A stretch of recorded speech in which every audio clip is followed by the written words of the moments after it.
wrtv.com. Mr. McDonough, good morning and welcome to Indianapolis. Will you change your mind? Will you change your mind and keep the jobs? Looking forward to a great meeting with the governor. Sir, would you work for $3 an hour?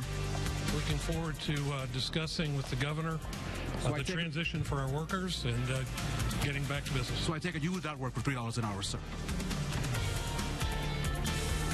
Call 6 investigates demanding answers from the Carrier executive as he meets with Governor Pence, who's trying to save thousands of Hoosier jobs. We have full team coverage starting right now. Now, the news at 6 on RTV 6. And let's get right to what we've learned tonight about Carrier after that hour-long meeting with Governor Pence and a company executive today. Carrier confirms that about 400 high-paying jobs will remain here in Indiana. Carrier also agrees to repay job training grants and tax abatements given by the state and local governments. But Governor Pence also saying he doesn't want to give false hope. The 2 Indiana plants are still set to close. Let's get to our full team coverage tonight, and we start with Call 6 Investigates Rafael Sanchez and an exclusive interview with Governor Pence after today's meeting. Rafael? Erica and Todd, good evening. Tonight, no peace of mind for 2,100 Indiana workers. Despite that dialogue with the governor, there was no deal on saving production jobs in Indiana. We expressed our profound disappointment. Governor Pence gave us insight into his 1-hour-plus meeting with a top executive who oversees Carrier's operations. How do you keep another company from saying, well, if they can do it, let's move with them? Well, I'm no expert on Mexico, but I'm an expert on Indiana. And I'll tell you what, the cost of skilled labor in this country versus competitor countries around the world has been leveling off in recent years. That's why you see a lot of reshoring of manufacturing jobs that have been coming back to the United States because of the productivity of the American worker, because of our investment in technology, because of our investment in workforce education and training. Carrier's Robert McDonough made some concessions during their talk, including the return of $382,000 in training grants and confirmed 400 research and development jobs will stay in Indiana. Still unclear the future of Indy's 1,400 workers who produce 10,000 furnaces a day on the city's west side. Their jobs are Mexico-bound, where workers will be paid about $3 an hour. McDonough would not tell us if he would be willing to work for that amount. Sir, would you work for $3 an hour? Looking forward to discussing with the governor the transition for our workers and getting back to business. So I take it you would not work for $3 an hour, sir? The governor says he is not worried about other companies leaving Indianapolis to pay workers $3 an hour.